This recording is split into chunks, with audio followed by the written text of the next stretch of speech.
Alhamdulillahirabbil alamin.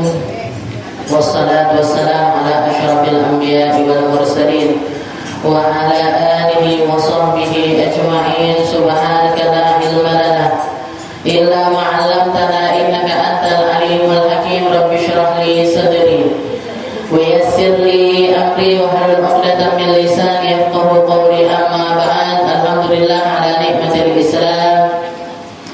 Alhamdulillah ala nikmatil iman wa kafa biha min ni'mah. Alhamdulillah, segala puji bagi Allah Subhanahu wa taala yang memberi kita nikmat Islam, iman, memberi kita nikmat sehat sempat, memberi kita berbagai macam kenikmatan, utamanya adalah kenikmatan tersambung dengan segala sesuatu yang menjadi warisannya Nabi kita Nabi Muhammad SAW, berupa ilmu, berupa guru, berupa Al-Quran, berupa majlis, berupa zikir, berupa salawat, berupa segala sesuatu yang insya Allah akan menjadi sebab keberuntungan kita di dunia sampai akhirat nanti, yang insya Allah akan mengangkat derajat kita di sisi Allah Subhanahu wa ta'ala, akan menjadikan kita hamba-hamba yang setiap harinya mendapatkan hidayah serta inayah dari Allah Subhanahu wa ta'ala untuk menjalani kehidupan ini dengan segala sesuatu yang paling indah, dengan segala sesuatu yang paling bermanfaat, dengan segala sesuatu yang paling menyenangkan hati baginda kita Nabi Muhammad SAW. Kemuliaan ilmu, kemuliaan Al-Quran, kemuliaan sesuatu yang menjadi warisannya Nabi kita Nabi Muhammad SAW adalah perkara yang tidak bisa kita tukar dengan apapun juga, tidak bisa kita hargai dengan harga berapapun juga, tidak bisa kita usahakan dengan usaha-usaha yang ketika Allah Ta'ala tidak memperkenankannya untuk nyampe ke kita, maka tidak akan pernah sampai. Maka ketika kita ada di tempat ini, didudukkan sama Allah Ta'ala, telinga kita dibukakan sama Allah, pikiran kita dibukakan sama Allah, dan insya Allah hati kita diluaskan oleh Allah Ta'ala, itu semuanya merupakan pertanda bahwasanya Allah Ta'ala ingin menyelamatkan kita, menjadi pertanda Allah Ta'ala ingin memasukkan perkara-perkara indah di dalam kehidupan kita, ingin menjadikan kita hamba-hamba yang ikut merasakan apa yang dirasakan oleh Nabi kita Nabi Muhammad SAW di dalam perjuangan-perjuangan beliau, di dalam pengorbanan-pengorbanan beliau. Allah Ta'ala ingin kita merasakan dan mencicipi hal yang sama, sehingga kita akan dikelompokkan bersamanya nanti di akhirat, di dalam surganya Allah Ta'ala, di tempat yang paling mulia. Semoga kita menjadi hamba-hamba yang ada di dalam tempat yang sama-sama dengan Nabi kita Nabi Muhammad SAW. Apa yang kita dapatkan di tempat ini, apa yang kita usahakan di tempat ini, gak akan pernah disia-siakan sama Allah Ta'ala. Allah Ta'ala adalah zat yang memiliki sifat innallaha la yukhliful mi'ad. Allah Ta'ala tidak akan pernah ingkar janji. Ketika Allah menjanjikan sesuatu kepada seorang hamba, perkara tersebut pasti ditunaikan oleh Allah Ta'ala dengan harga yang paling pantas. Bahkan tidak ada seorang pun dari hamba yang bisa membalas seperti balasan dari Allah Subhanahu wa ta'ala. Maka kita minta yang semacam ini semoga kita semuanya diistiqomahkan. Yang semacam ini semoga kita semuanya diberkahi, dirahmati, dikasih taufik serta hidayah untuk selalu dan selalu mengejar perkara-perkara yang semacam ini.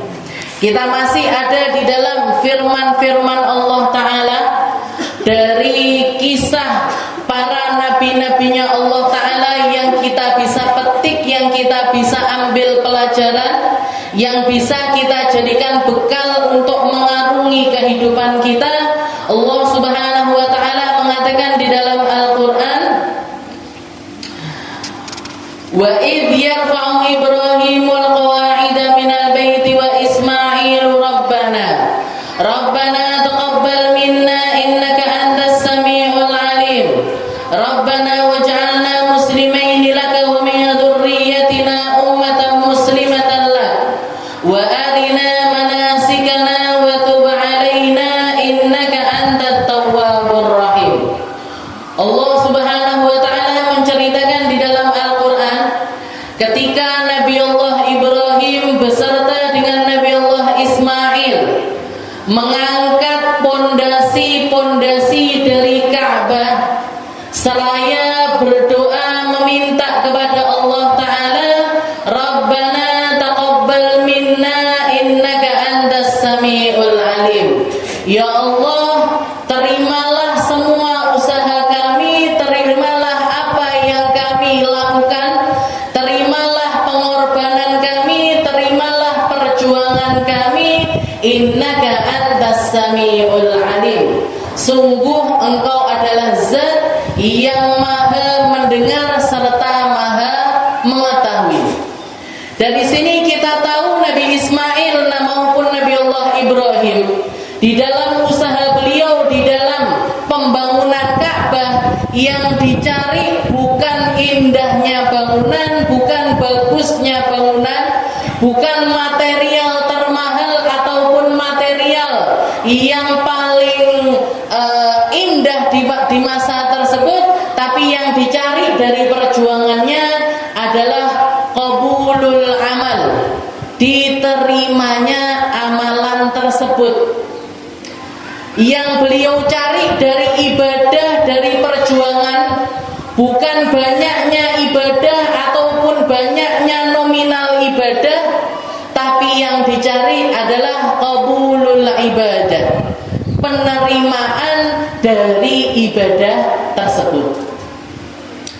Dari sini kita tahu bahwasanya qabulul amal kana ahammu minal amal. Sesungguhnya diterimanya amal itu jauh harus lebih kita pentingkan ketimbang amal itu sendiri. Wa qimatul amal kana fi qabuli, dan bahwa sesungguhnya harga dari sebuah amal yang dilihat sama Allah Ta'ala bukan model amal itu sendiri, tapi indahnya amal tersebut. Penerimaan dari sebuah amal itu adalah harga dari amal itu sendiri. Orang punya amal banyak, sulit, besar, payah di dalam melaksanakannya, tapi kalau tidak diterima oleh Allah Ta'ala, maka juga akan menjadi sesuatu yang percuma. Makanya di dalam salah satu hadisnya Nabi kita Nabi Muhammad SAW mengatakan, innamal a'malu binniyat wa innama likulli imri'in ma nawa. Sesungguhnya setiap amal itu tergantung niatnya, maka terserah bagi hamba tersebut mau meniatkan apa di dalam amalnya. Setelah itu Nabi Muhammad memberikan contoh, faman kanat hijratuhu ilallahi wa rasulih fahijratuhu ilallahi wa rasulih. Barang siapa yang beramal dengan amal hijrah, amal hijrah itu amal yang tersulit. Amal hijrah itu adalah amal yang harganya itu harus dibayar dengan harga yang sangat-sangat mahal sekali. Jenengan orang Tulungagung, lebih tepatnya orang Karangrejo, nggih toh? Mayoritas Walaupun saya wong kampung dalam. Niki acil-acil saya wong Patian nenek. Nah, macam-macam. Nggih, yang duduk di sini ini. Nggih, kita ini berasal dari tempat ini. Lahir di tanah ini, mayoritas lahir di tanah ini, gede di tanah ini, bahkan sampai tua di tanah ini. Maka ketika jenengan dikasih pilihan untuk pindah dari negeri ini, sulit napa mboten? Wes Bu, ikut saya aja tinggal di Jakarta. Nggak mau jere. Rumahnya gede loh Bu, anaknya yang di Jakarta. Larang. Lampu-lampunya bagus. Ornamen rumahnya kekinian. Kalau dibandingkan sama rumahnya jenengan yang di sini, aduh, judine jenengan yang buri. Plestere bawahnya cuman seadanya. Dapurnya biasa-biasa saja. Kamar tidurnya nggak ada AC-nya. Jenengan ditawarin sama anaknya, "Yo Bu, pindah neng Jakarta melok aku." Mikirnya panjang. Gitu. Mikirnya tapi iki kenangane karo bapak neng kene, kenangane karo ibuku neng kene, tonggo-tonggo iki aku kenal kabeh. Engko neng Jakarta yo lek kenal, lek endak. Di sini sudah rutinan saya yasinan neng masjid kene, melok ngaji neng Al-Bahjah, melok ngaji neng Asyifa, melok ngaji. Engko ning gone Jakarta ketemu apa ndak majelis-majelis sing koyo ngene? Konco-koncoku iki ketemu enggak aku teman-teman yang seperti di sini? Panjang Bu mikirnya. Orang kalau sudah menetap di satu tempat, lahir, sudah tahu kebiasaannya tempat tersebut, sudah jekit istilahnya di dalam hati untuk keluar dari tempat tersebut, itu adalah amalan yang sangat-sangat sulit sekali. Begitu juga dengan Nabi kita Nabi Muhammad SAW. Lahir di Mekah, gede di Mekah, kerja di Mekah, nyari duit di Mekah, nikah di Mekah, semua anak-anaknya juga lahir di negeri Mekah, usaha istrinya besar juga di negeri Mekah. Ketika nyampe usia beliau 40 tahun, belum lagi kenangan-kenangan di mana Nabi Muhammad tentang Masjidil Haram, tentang Ka'bah Al-Musyarrafah. 5 tahun sebelum beliau diangkat jadi Nabi, beliau sempat ikut gotong royong di dalam pembangunan Ka'bah. Ketika Ka'bah itu direnovasi, Rasulullah ikut Bu, angkat-angkat batu-batuan, ngangkat-ngangkati semen, ngangkat-ngangkati pasir untuk ikut membangun Ka'bah secara utuh kembali. Rasulullah ikut rewang itu, kenal dengan semua orang Mekah, bahkan dihormati di negeri Mekah, dapat julukan Aminu Mekah, dapat julukan orang paling amanah di negeri Mekah. Bayangkan, tahu-tahu setelah beliau umur 40 tahun, setelah itu beliau diangkat jadi nabi oleh Allah Subhanahu wa taala, berjuang memperjuangkan Islam, memperjuangkan syariat, memperjuangkan akidah. Kurang lebih 13 tahun beliau memperjuangkan hal tersebut, tapi pada akhirnya beliau harus melepaskannya, beliau harus meninggalkannya, beliau harus hijrah ke satu negeri yang beliau nggak ngerti di sana, nggak ngerti mau kerja apa, nggak ngerti bakalan berbisnis apa, tapi semuanya dipasrahkan kepada Allah Subhanahu wa taala. Beliau hanya ngikuti jalannya takdir.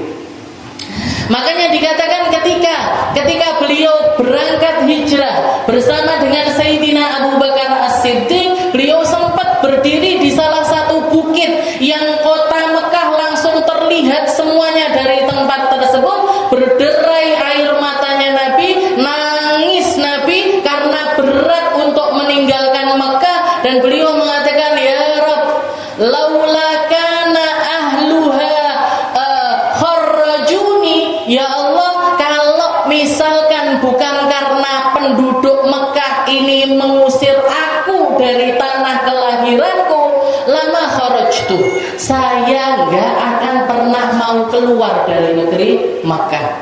Ini tanah air saya, ini tumpah darah saya nggak akan pernah mau keluar dari tempat ini kalau bukan karena ahluha, kalau bukan karena penduduknya mengusir aku dari tempat ini.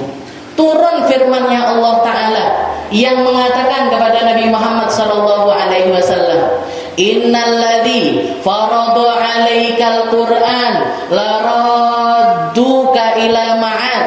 Wahai Muhammad, zat yang telah menfardukan Al-Qur'an kepada dirimu, yang telah mewajibkan isinya Al-Qur'an untuk kamu amalkan, la radduka ila ma'ad, menjanjikan kamu pasti akan kembali ke tempat ini. Sekarang kamu keluar wahai Muhammad, tapi keluarmu ini untuk kembali lagi ke negeri Makkah. La radduka ila ma'ad. Baru setelah turun ayat tersebut, dingin hatinya Nabi, dan Nabi Muhammad kembali melanjutkan perjalanan hijrahnya. Dikatakan di sini Rasulullah mengatakan innamal a'malu binniyat wa innamal likulli imri'in ma nawa. Setelah itu Rasulullah mengatakan faman kanat hijratuhu ila Allah wa rasulih fa hijratuhu ila Allah wa rasulih. Misalkan kamu beramal dengan amal terberat sekalipun, semacam hijrah, semacam pindah dari negerimu, semacam kamu mengorbankan semua yang kamu miliki, kamu tinggalkan untuk menyelamatkan agamamu, itu pun kalau niatnya salah, kalau tujuannya salah, kalau cara kerjanya salah, gak diterima sama Allah Ta'ala, Bu. Katanya Nabi, faman kana hijratuhu ilallahi wa rasulih fa hijratuhu ilallahi wa rasulih. Barang siapa yang berangkat hijrahnya karena Allah, karena Rasulnya, maka yang akan dia dapatkan juga Allah dan juga Rasulnya. Tapi wa man kana hijratuhu lid-dunya yusibuha aw imra'atin yankihuha fa hijratuhu ila ma hajara ilaih. Barang siapa yang hijrahnya karena perempuan yang ingin dia nikahi atau harta yang ingin dia kuasai, maka yang akan dia dapatkan juga cuma perkara tersebut. Sekelas ibadah hijrah, kalau niatnya salah, gak diterima sama Allah Ta'ala. Sekelas jihad di jalannya Allah Ta'ala, berdarah-darah, bawa pedang, bawa tombak, semua nyawanya dipertaruhkan di tempat tersebut, kalau niatnya salah juga enggak dapat apa-apa dari Allah Subhanahu wa Ta'ala. Makanya di sini dikatakan awal doanya Nabi Ibrahim, Nabi Ismail, beliau membuka dengan kalimat Rabbana taqabbal minna innaka antas samiul alim. Ya Allah, ini saya bangun Ka'bah, ini saya dirikan Ka'bah, ini saya naruh pondasinya Ka'bah, tolong diterima. Karena ketika Allah Ta'ala menerima sebuah amal dari seorang hamba, Allah yang akan menjaga, Allah yang akan menaungi, Allah yang akan menunjukkan jalannya, Allah yang akan menunjukkan caranya. Semua jalan ini tadi akan dimuluskan sama Allah Ta'ala.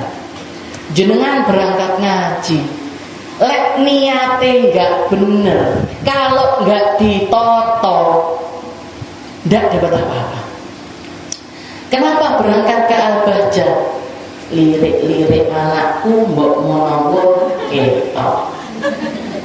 Anak saya mondok di sini, barangkali kelihatan melepas kangen walaupun cuman mek dada-dada terlalu. Ya sudah, yang didapat cuma itu. Kenapa berangkat ngaji di Al-Bahjah? Ya timbangane gletak-gletak ning omah. Gletak-gletak, ganti gletak-gletak neng Al-Bahjah. Saya jamin kalau niatnya kayak gitu, golek linggue buri dewe, bar ngono karo senden-senden keturun ritek ndak apa-apa. Aminah ngomong dadi dongeng sebelum tidur. Jadi kalau niatnya nggak ditata, Bu, nggak bener, amalannya nggak bener, yang diprioritaskan nggak bener, yang dicari nggak bener, pulang yang dibawa minim. Meskipun iming-imingnya Nabi Muhammad SAW, kamu ngaji, berangkat duduk di majelis taklim, itu pahalanya lebih baik daripada sholat 1000 rakaat, lebih baik daripada mengunjungi orang sakit 1000 orang, lebih baik daripada ngantarkan jenazah 1000 jenazah. Iya, pahalanya besar, tapi lek niate nggak ditoto, penerimaan atau kadar dari pahala yang kita dapatkan juga nggak akan sebesar itu, Bu. Nggak akan sebesar itu. Makanya qabulul amal, ketika kita beramal apapun bentuk amal kita, mandang orang tua itu amal, delok bojone niku nggih amal, masak neng omah niku nggih amal, nyapu-nyapu omah niku nggih amal, itu semuanya amal. Tapi kalau niatnya nggak benar, nggak akan diterima sama Allah Ta'ala. Tapi ketika semuanya diniatkan untuk khidmah, diniatkan untuk berjuang, dapat pahala yang bahkan bisa melebihi pahalanya jihad di jalannya Allah Subhanahu wa Ta'ala.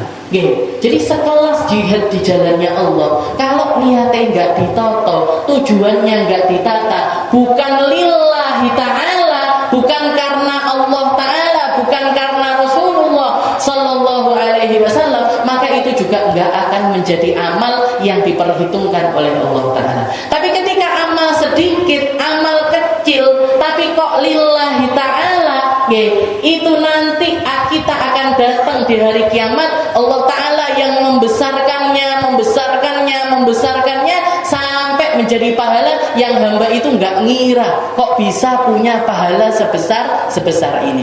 Seperti yang dikatakan oleh Nabi Muhammad SAW, ada orang sedekah cuman dengan 1 biji korma, tapi karena dia ikhlas, noto niate bener, dan dia tidak mengungkit-ungkitnya, nggak minnah di dalamnya, nggak ada riak di dalamnya, nggak ada sum'ah di dalamnya, Allah Ta'ala yang akan membesarkannya. Semacam ketika seseorang itu titip anak kambing, titip anak kambing, yang dititipi ini kok benar, yang dititipi ini amanah, yang dititipi ini ngopeni dengan ngopeni secara benar. Beberapa tahun kemudian, yang pertamanya titip anak kambing bisa jadi ribuan kambing-kambing yang lainnya. Begitu juga dengan amal kecil sedikit kok diterima sama Allah Ta'ala, kayak kita titip amal tersebut sama Allah Ta'ala. Sama Allah Ta'ala dibesarkan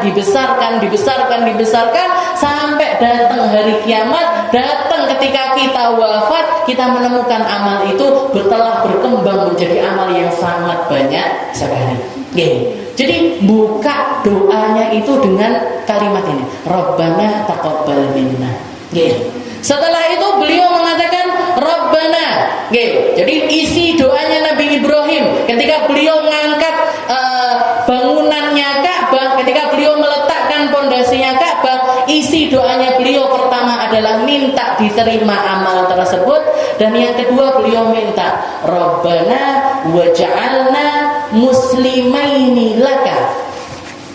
Ya Allah, jadikanlah kami 2 orang muslim untukmu. Rabbana waj'alna muslimaini laka. Ya Allah, jadikan kami berdua ini, yaitu Nabi Ibrahim dan juga Nabi Ismail, jadi hamba-hamba muslim karena. Padahal kalau kita telisik, kalau kita lihat, Nabi Ibrahim muslim napa mboten? Nabi Ismail muslim napa mboten? Islam apa enggak beliau?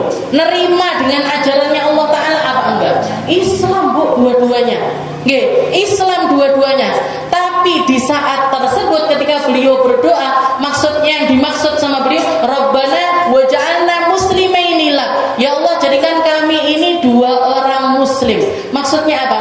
Daimaini fil Islam, selalu jadi orang muslim, terjaga keislamannya, bertambah keislamannya, berkembang keislamannya, masuk di dalam keimanan dan terjaga iman tersebut sampai akhir hayat kami. Itu yang diinginkan sama Nabi Ibrahim dan juga Nabiullah Ismail. Sekelas para nabi, sekelas para rasul yang dijamin maksum sama Allah Ta'ala, masih ketir-ketir kalau imannya itu bakalan diambil sama Allah.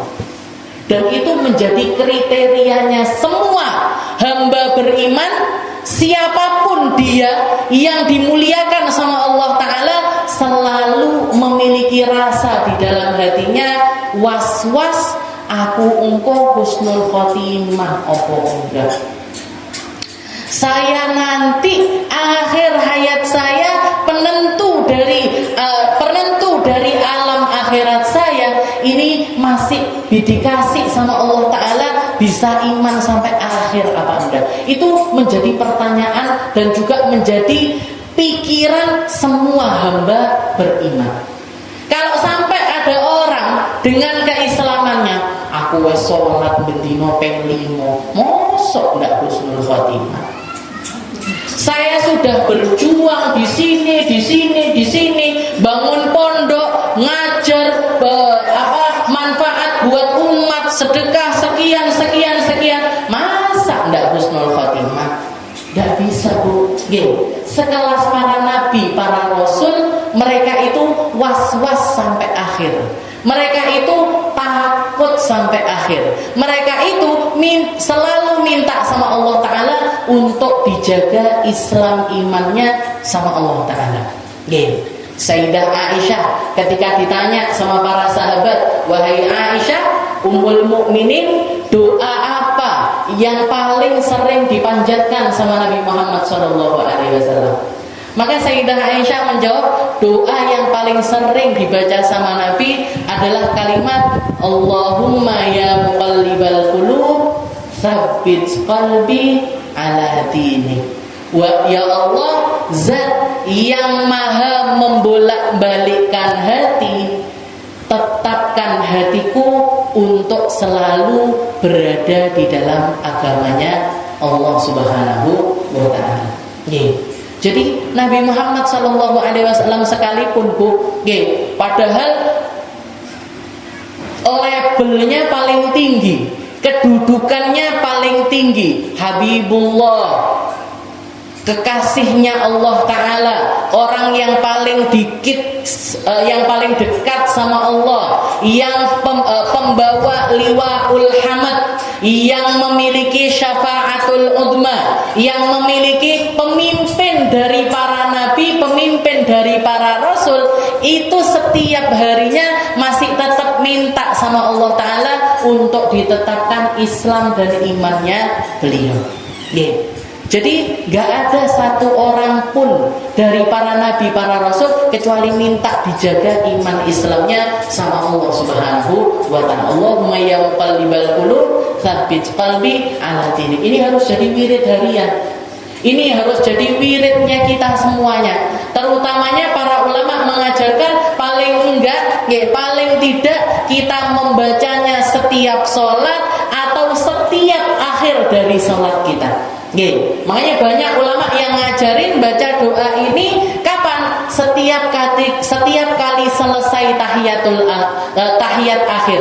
Jadi sebelum salam sebelum salam itu sempatkan untuk baca doa ini. Allahumma ya muqallibal qulub tsabbit qalbi ala dinik. Allahumma ya muqallibal qulub tsabbit qalbi ala dinik. Allahumma ya muqallibal qulub tsabbit qalbi ala dinik. Paling enggak 3 kali. Jadi setelah tahiyat innaka hamidum majid. Nah, itu jenengan sempatkan untuk baca doa ini. Ditambah lagi doa seperti yang diajarkan sama Nabi Muhammad SAW.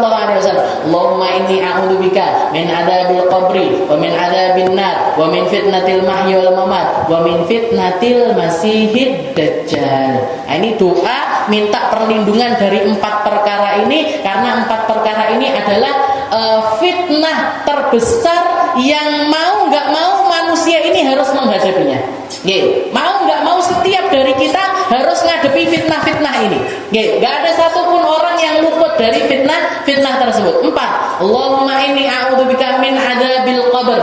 Ya Allah, lindungi saya jangan sampai kena azab kubur. Wa min fitnatil mahyi wal mamat, dan juga dari fitnahnya yang hidup maupun fitnah setelah kematian. Ada enggak orang hidup enggak dapat masalah? Ada di sini ibu-ibu sing uripe aku koyoke enggak duwe masalah apa-apa deh.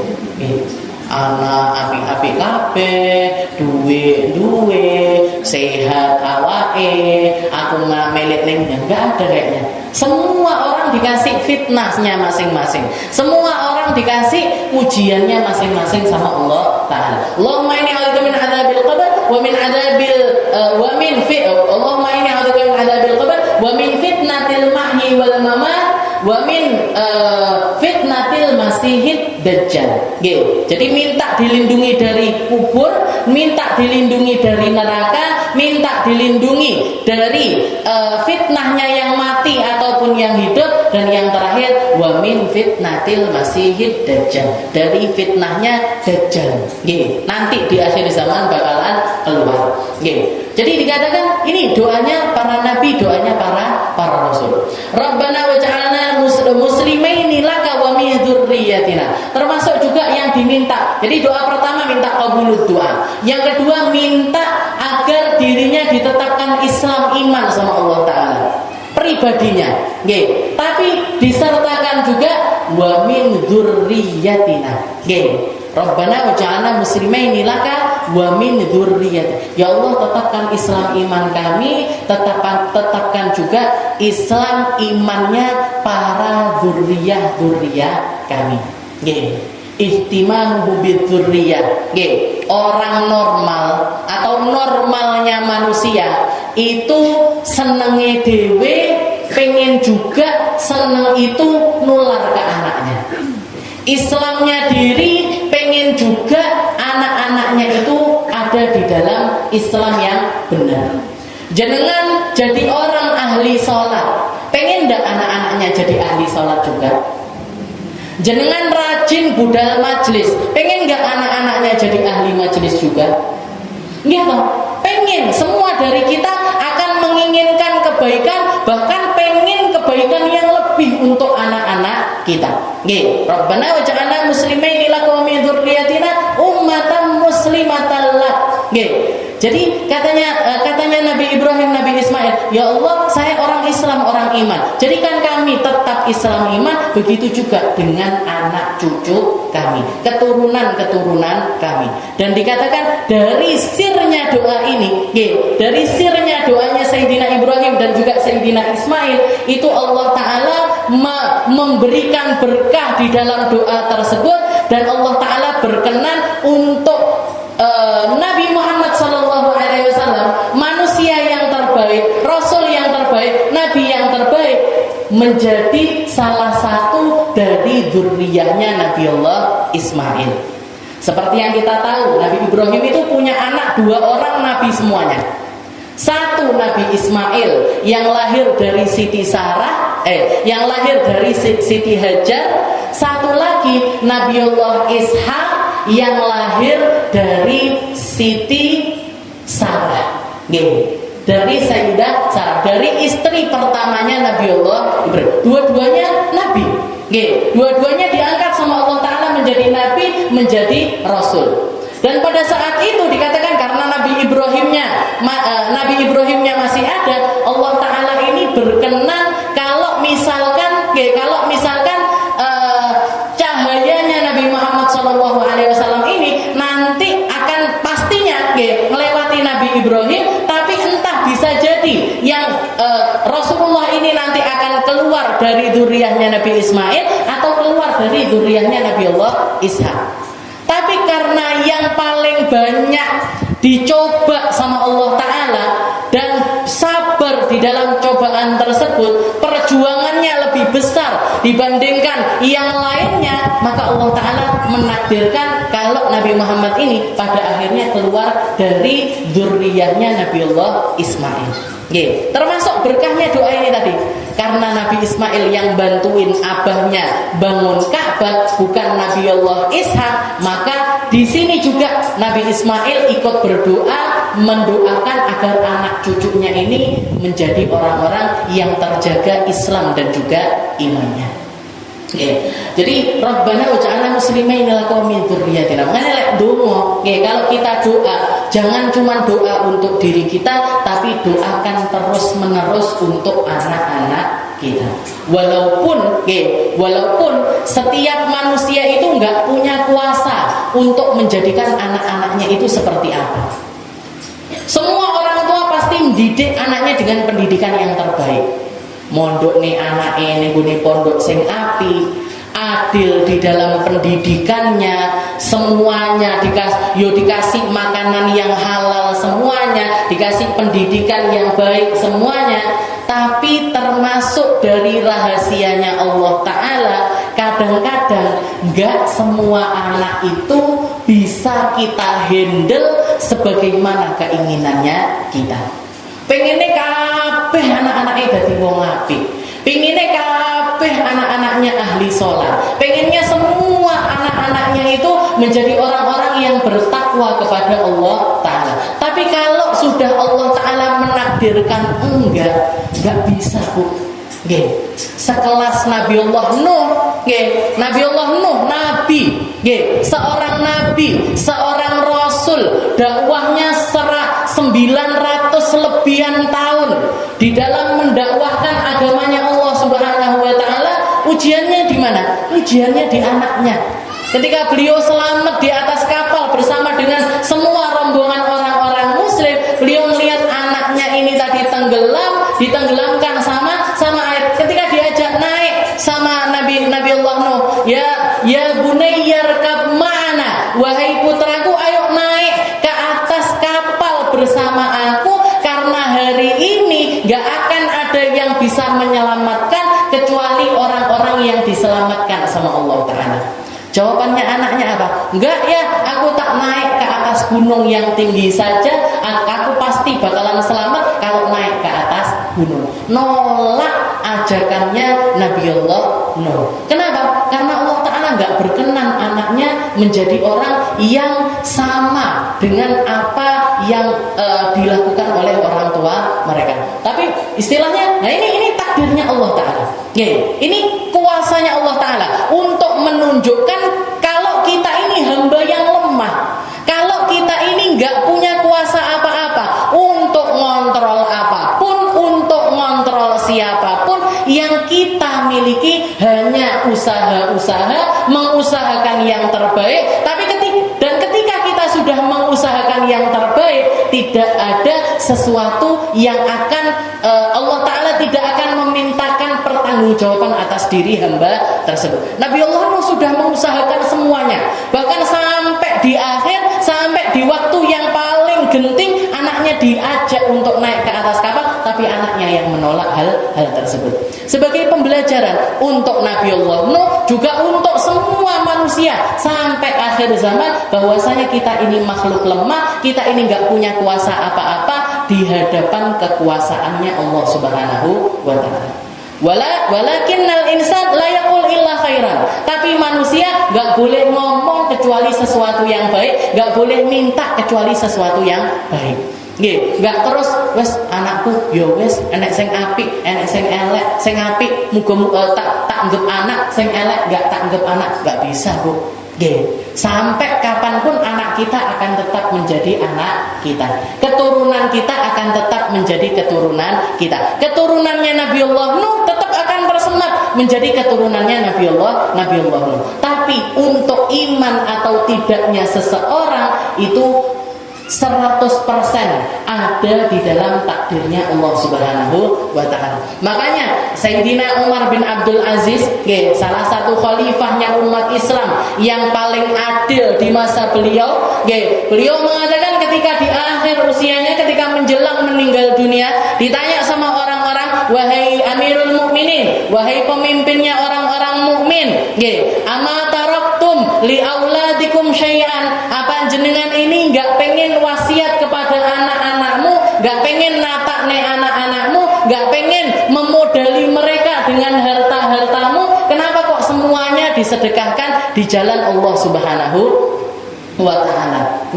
Katanya Sayyidina Umar bin Abdul Aziz, aku adalah seseorang, aku memilih untuk mensedekahkan seluruh hartaku sebelum aku meninggal dunia, karena anak-anak ini bukanlah barang yang ada di dalam kekuasaanku. Sebagian di antara mereka akan menjadi orang yang iman, sebagian lagi di luar kendaliku. Sebagian di antara mereka jadi orang-orang yang lurus di jalannya Allah Ta'ala, dan ketika mereka lurus, ketika mereka menjadi anak baik, ketika mereka menjadi orang soleh, wallahu yatawallas sholihin, janjinya Allah Ta'ala yang akan menaungi keadaannya orang soleh. Orang baik itu bakalan tenang dimanapun dia berada. Orang baik itu dijaga di dalam penjagaan khususnya Allah Ta'ala. Orang baik itu dijamin rezekinya di atas rezeki yang telah ditetapkan oleh Allah Ta'ala. Wong saleh niku mau tinggal di mana aja, dia akan tetap bersinar. Kalau jenengan lihat Buya Yahya, bukan orang asli Cirebon, bukan orang yang aslinya tinggal di Jawa Barat, lahirnya teng Blitar niku lho, Bu. Abah saya kenal mulai sik Joko. Senengane dolan di toko emasnya kakek saya. Jadi deket abah saya sama Buya Yahya. Tapi ternyata takdirnya apa? Takdirnya tinggal di Cirebon, jadi orang Cirebon, bahkan julukannya orang Jawa Barat, Buya Yahya. Itu kalau di Jawa Timur nggak dipanggil Buya, dipanggilnya apa? Kiai. Kalau beliau misalkan tinggalnya di Madura, nggak dipanggil Buya, dipanggilnya apa? Lora. Lora. Kalau di daerah yang lainnya dipanggil Romo. Kenapa kok beliau dipanggilnya Buya Yahya? Karena tinggalnya di Jawa Barat dan julukan untuk kiai di daerah itu Buya. Maka beliau dapat julukan Buya Yahya. Beliau yang minta dipanggil Buya, enggak ada.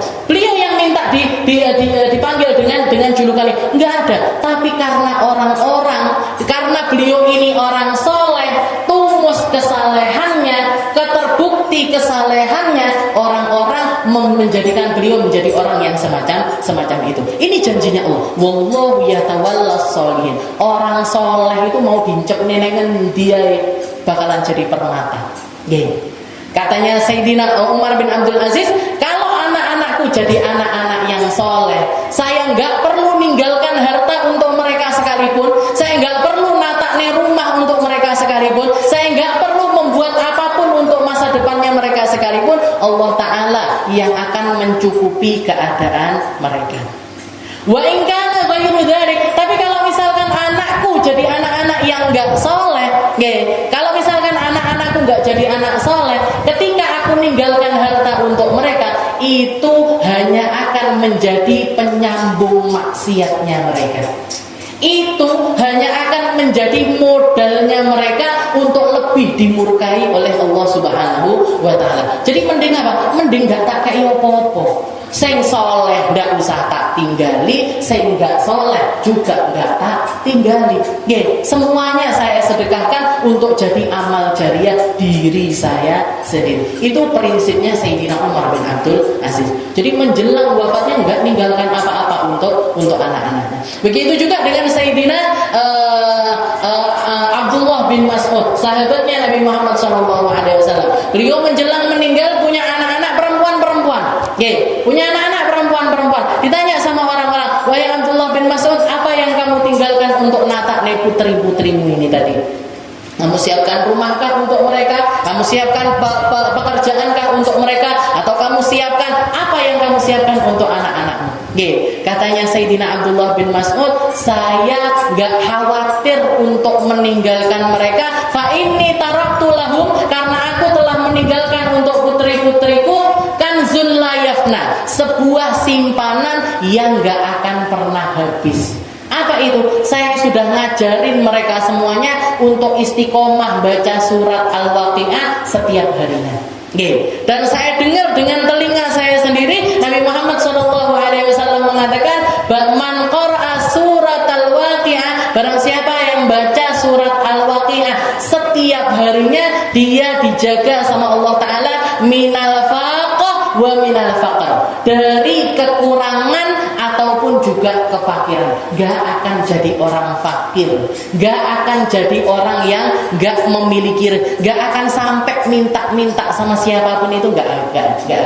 Okay. Saya sudah mengajarkan mereka dan saya sudah istiqomahkan mereka untuk membaca surat Al-Waqiah. Okay. Jadi ini prinsipnya orang-orang baik. Okay. Prinsipnya wa min dzurriyyatina. Okay. Kalau masalah harta benda, ninggalkan harta benda, itu mereka memiliki prinsip yang semacam ini. Okay. Mendingan ndak kasih apa-apa untuk mereka agar karena kalau orang soleh, kalau anak-anakku ini solihah, mereka akan dijaga sama Allah Ta'ala dimanapun mereka berada. Kalau mereka nggak soleh, seminimal harta saya ini nggak jadi penyambung maksiatnya mereka. Walaupun Nabi Muhammad SAW nggak memperlakukan semua sahabatnya semacam itu. Ada sebagian di antara mereka yang ketika menjelang wafat, ketika sakit parah sekali, dijenguk sama Nabi Muhammad, "Ya Rasul, saya pengen seperti orang-orang yang lainnya. Saya pengen seperti sahabat-sahabat yang lainnya. Mereka sedekah separuh harta mereka, mereka sedekah bahkan seluruh harta mereka." Katanya Nabi Muhammad, kamu taraktum, kamu kalau meninggalkan anak-anakmu itu dalam keadaan kaya raya, itu lebih baik dibandingkan kamu meninggalkan mereka dalam keadaan fakir, yatasallalunan nas. Nanti mereka bakalan minta-minta sama orang lain. Terus saya nggak boleh sedekah ya Rasul? Boleh, boleh. Katanya orang tersebut, "Semuanya ya Rasul." Jangan kalau semuanya, terlalu banyak. An-nisif ya Rasul, separuh ya Rasul. Jangan, terlalu banyak. Ats-tsuluts ya Rasul, kalau gitu sepertiga ya Rasul. Katanya Nabi Muhammad, "Ats-tsulutsu wa-tsulutsu katsir." Gak apa-apa kalau sepertiga, tapi sepertiga itu pun juga adalah sesuatu yang besar. Jadi istilahnya gini, gak harus kita aku meninggal sudah usah tak bagayo popo anakku, gak harus seperti itu. Boleh natak nek anake, benak nek anake, tapi tujuannya tetap harus dengan tujuan yang benar. Bukan karena takut mereka ini gak dapat rezeki dari Allah Ta'ala, karena rezeki setiap hamba sudah ditetapkan, tapi menjadikan mereka wasilah untuk tidak turun harga dirinya, agar nggak jadi orang yang minta-minta, agar tetap terhormat di antara manusia, terhormat juga di sisi Allah Subhanahu wa Ta'ala. Apalagi kalau kita sudah mengarahkan mereka dengan benar, ngajarkan mereka dengan benar, jadi dibekali dengan kebaikan-kebaikan, maka harta-harta itu insya Allah akan diberdayakan di dalam kebaikan di jalannya Allah Subhanahu wa Ta'ala.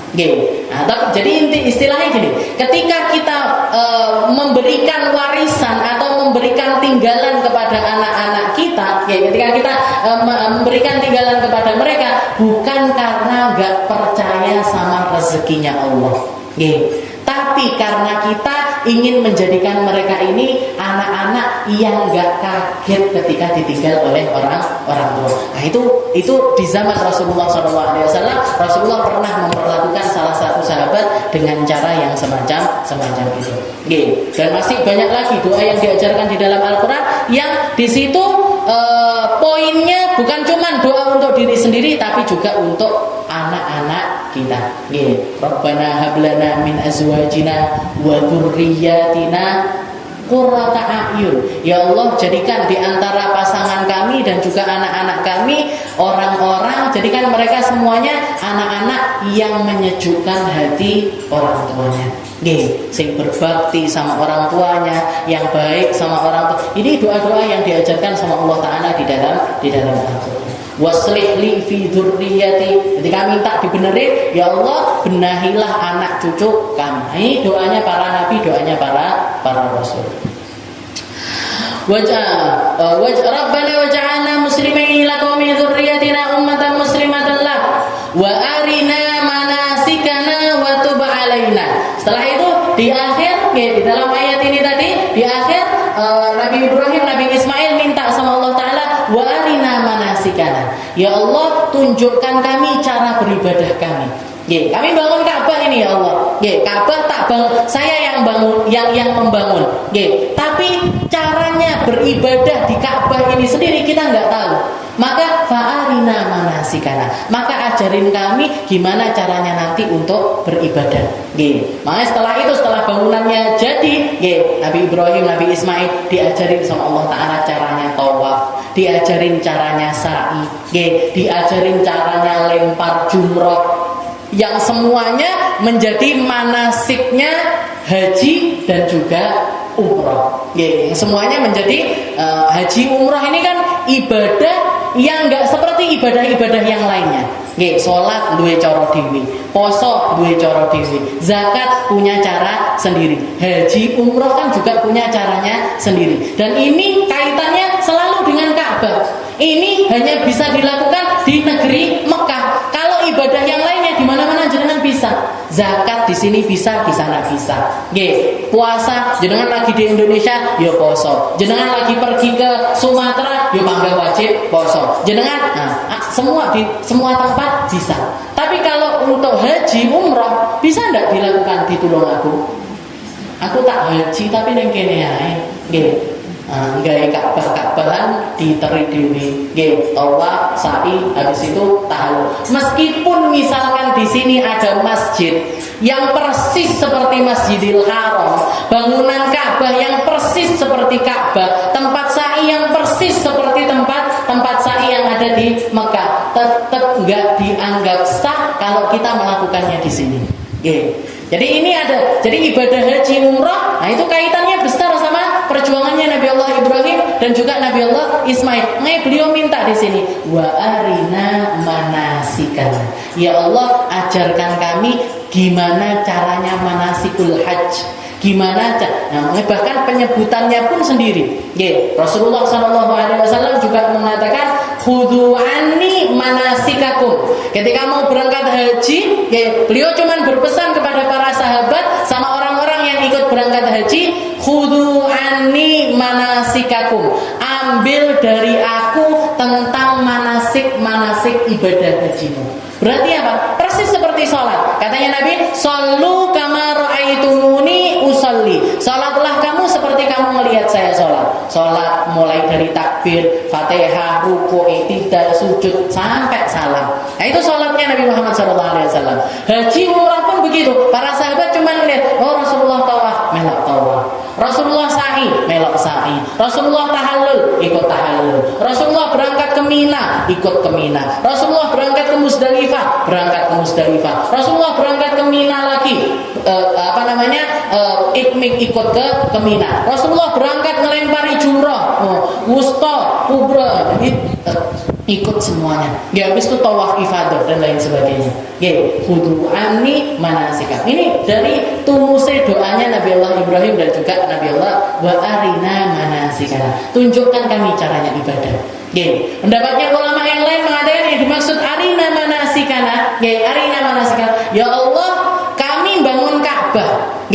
Banyak orang ketika mereka beribadah dengan satu ibadah belum sempat menyempurnakannya, diambil nyawanya sama Allah Ta'ala. Ada orang berangkat haji meninggal waktu haji.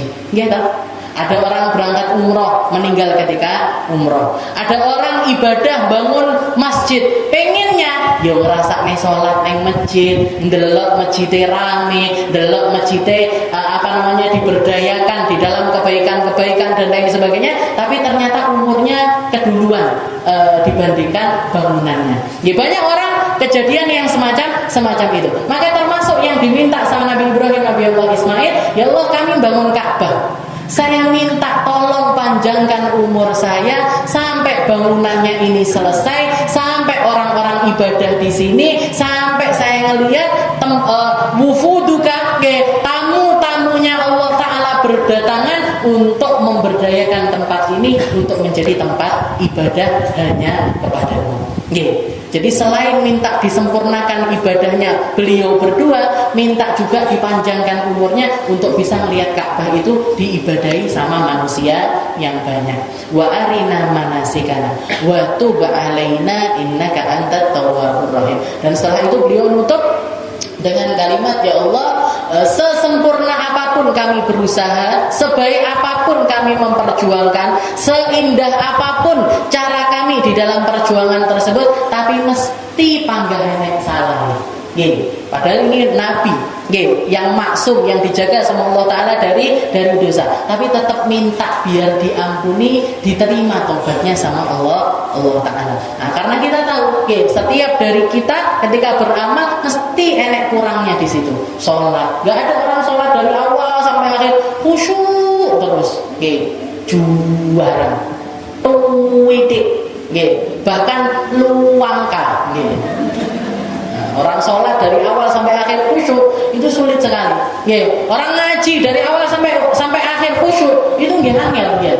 Sing ngantuk, sing ngopo yo amis liwat mikirne omah, mikirne dagangan, mikirne jemuran, mikirne barunya mapak anaknya sekolah, macam-macam. Jadi nggak ada orang yang ibadah itu dari awal sampai akhir lurus, itu nggak ada. Apalagi kita manusia. Makanya di akhir setiap amal kita, wa tub alaina innaka antat tawwabur rahim. Ampuni kami ya Allah kalau salah-salah, ampuni kami kalau enggak sempurna, ampuni kami di dalam setiap kesalahan kami, innaka antat tawwabur rahim. Sungguh Engkau adalah zat yang maha menerima taubat dan zat yang maha penyayang kepada hambanya. Dan dikatakan, para ulama mengatakan, Allah Subhanahu wa taala mengatakan, tsumma taba alaihim liyatubu. Orang manusia itu ketika dikasih ilham sama Allah Ta'ala untuk taubat, itu pertanda berarti Allah Ta'ala ingin menerima taubatnya hamba tersebut. Orang kalau Allah Ta'ala kalau ingin mengampuni seorang hamba, diilhamkan kepada hamba tersebut untuk bertaubat, untuk kemudian Allah Ta'ala menerima pertaubatan dari hamba tersebut.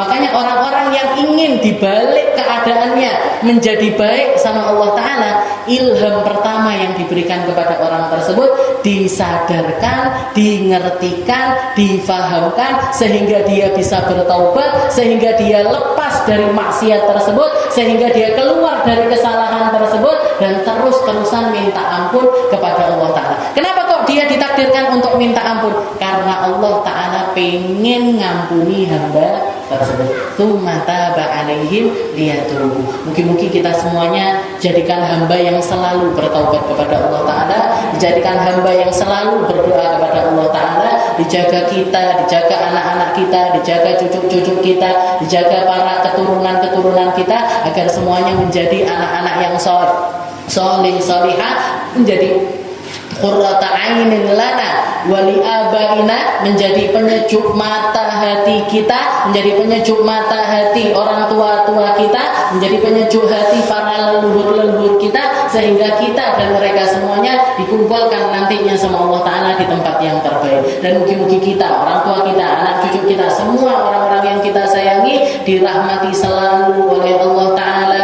dipandang selalu oleh Allah Ta'ala, disayangi selalu oleh Allah Subhanahu wa Ta'ala, sehingga Allah Ta'ala enggak pernah tega untuk memperlakukan mereka dengan perlakuan-perlakuan yang buruk. Ala hadhihi niyah wa ala kulli niyatin shalihah wa ila hadratin Nabi Muhammad sallallahu alaihi wasallam bisirril Fatihah.